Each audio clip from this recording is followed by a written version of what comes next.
The infamous massacre of October 7th ignited a conflict. The Jewish Passover, which marks Israel's emancipation from Egyptian captivity after 430 years, will occur on April 22, 2024. The Jews were commanded to offer a lamb for sacrifice and apply the blood of that lamb onto the doorposts of their dwellings prior to the final pandemic.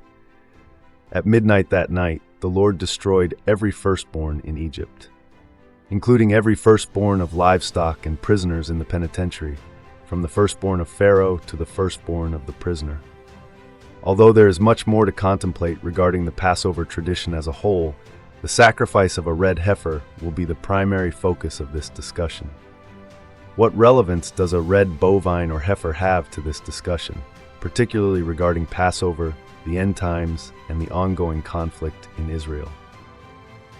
A Hamas spokesperson recently attributed the introduction of crimson cows into the Holy Land to the Jews.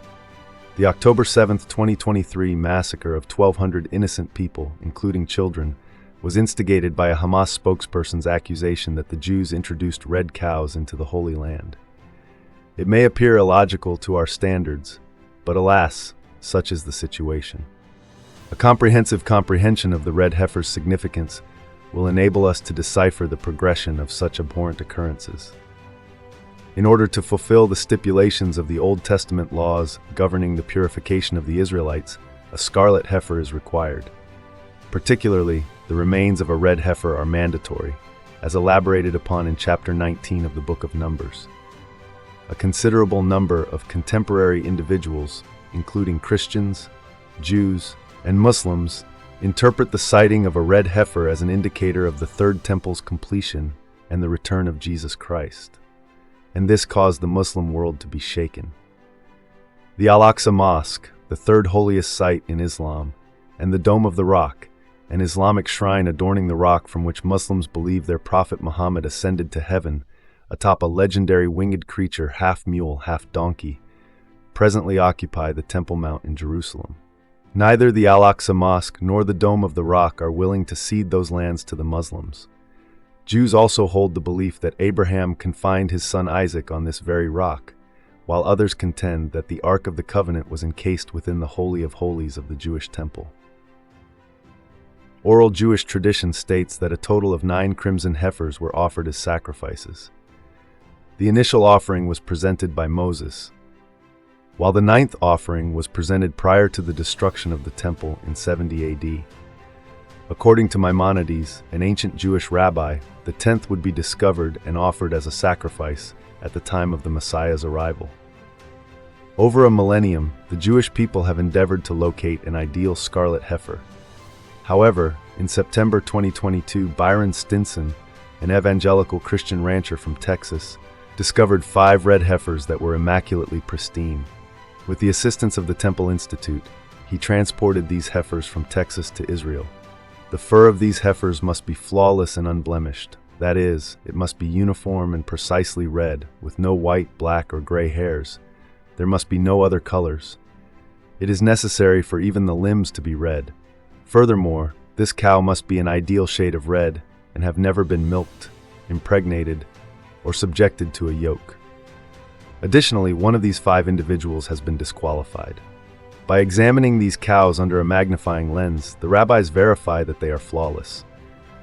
Cows have a greater propensity to develop additional pigments as they age.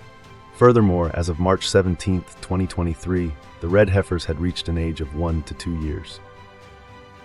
In order to enact the biblical ceremony, an individual must be a minimum of 3 years old. Consequently, this renders at least one of them eligible to participate in the sacrificial ceremony. However, let us return briefly to the Temple Institute. Established in 1987, this organization is committed to all facets of preparation and construction for the Third Temple in Jerusalem. Sacred vessels required for temple service, including the musical instruments utilized by the Levitical choir, the high priest's golden crown, the golden and silver vessels employed in the services of incense and sacrifices, and the 3 most vital and central vessels, the 7b, have been either restored or constructed in accordance with the precise biblical specifications using authentic materials such as gold, copper, silver, and wood. All of these vessels are now operational. The sanctified high priest's uniform has also been meticulously crafted, and the entirety of these artifacts are on display at the Temple Institute Museum. Additionally, 9 priests descended from the tribe of Levi who have never been to a cemetery have been instructed and prepared by them. They have received training and are prepared. Since the Roman destruction of the Jewish temple in 70 AD, devout Jews have interceded daily with this invocation. May it be your will that the temple be rebuilt expeditiously in our time. However, why a crimson heifer? What purpose does the sacrifice of this animal serve? It is significant because, for whatever reason, participation in temple service is contingent on attaining the state of ritual purity represented by the ashes of a red heifer.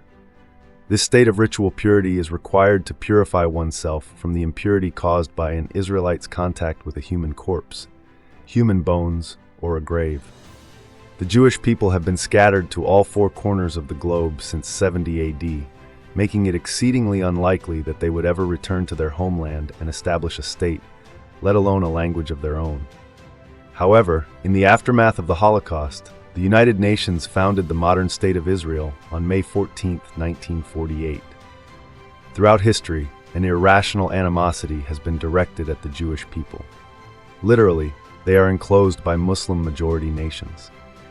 And amidst all this anarchy in the Gaza Strip, Israel withdrew in 2005, leaving Hamas in charge.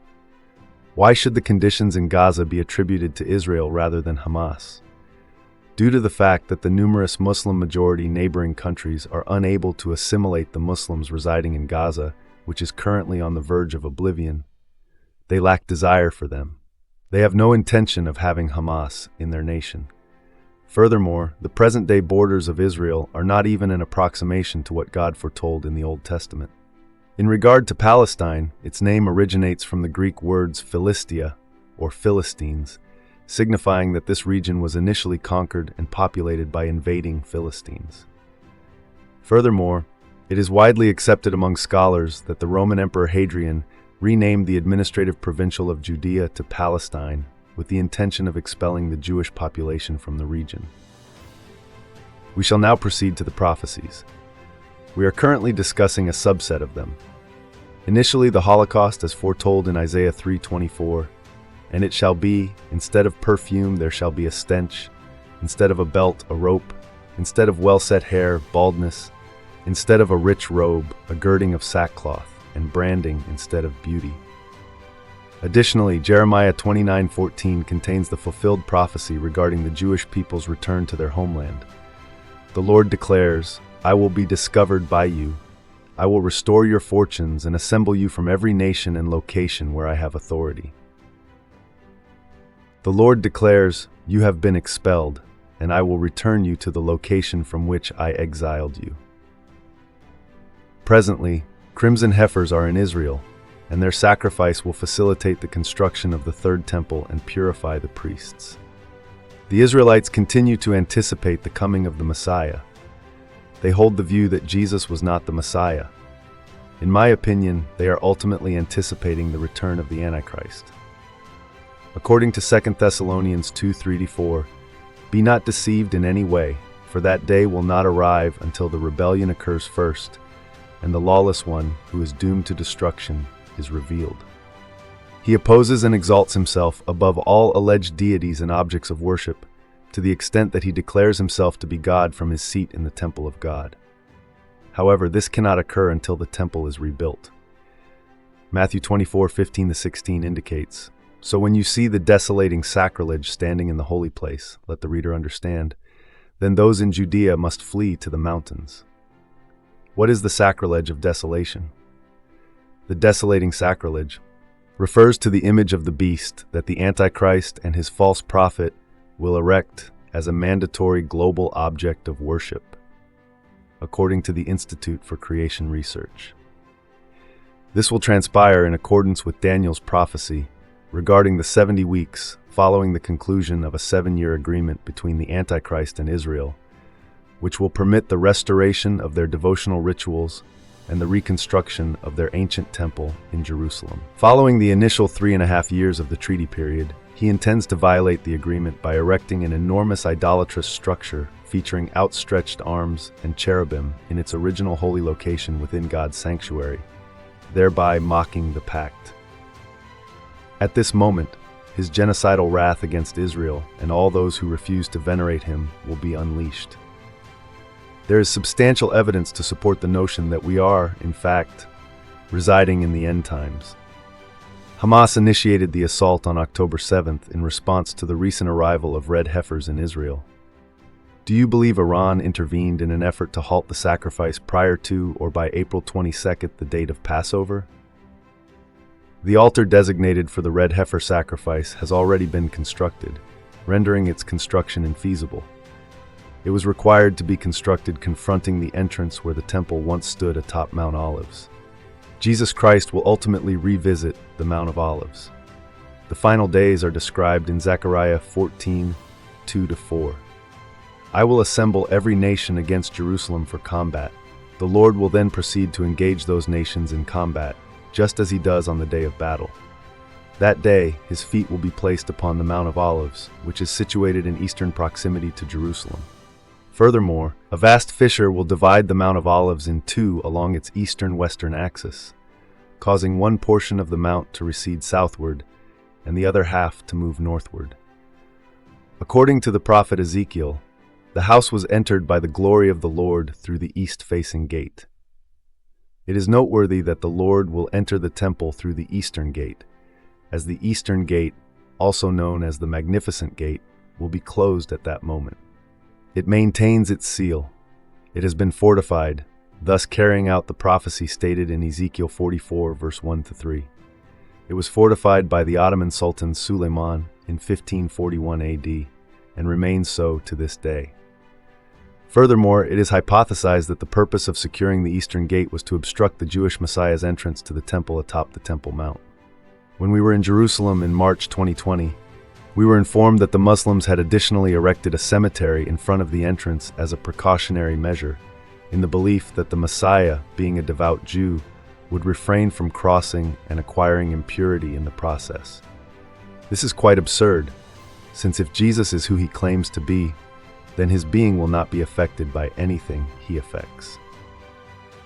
The discourse surrounding the red heifer, including the vessels, vestments, golden lids, and excessive legalism, is indeed disconcerting. Already it has been surpassed. Jesus constituted the supreme sacrifice. He was flawless, devoid of any flaws or immorality. His offenses were expiated from those who sincerely repented. No longer is it necessary to shed blood. According to Hebrews 10, verse 11-14, and each priest stands at his service day by day, presenting the same sacrifices that are without the power to absolve sins. However, after making a singular sacrifice for transgressions for all time, Christ ascended to the right hand of God and awaited the transformation of his adversaries into footstools for himself. For he has perfected for all time those who are being sanctified through a single offering. Time is running out, and there may not be much time remaining. Additionally, it is worth noting that the precise time of Jesus' return does not adhere to the American calendar. It is predicated on the current situation in Israel. Jesus, contrary to popular belief, was not a Christian. As a devout individual, he observed Jewish traditions and holidays in addition to the Lord's feasts. Jesus, upon his return, will not revisit the United States. I will further elaborate. He shall establish his foothold on the Mount of Olives and pass through the eastern gate, which is presently fortified with 16 feet of cement. He will traverse the cemetery as if it were a daisy field. American soil will not be the site of the final conflict. It will occur in the Israelite region of the Valley of Olives. Jesus instructed males in Luke 18, verse 1 to pray constantly and without despair.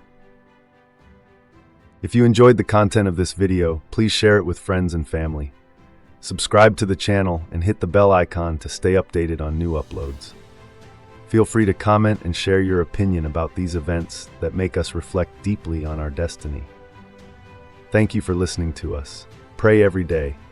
Prayer is our true salvation. Have a blessed journey of faith.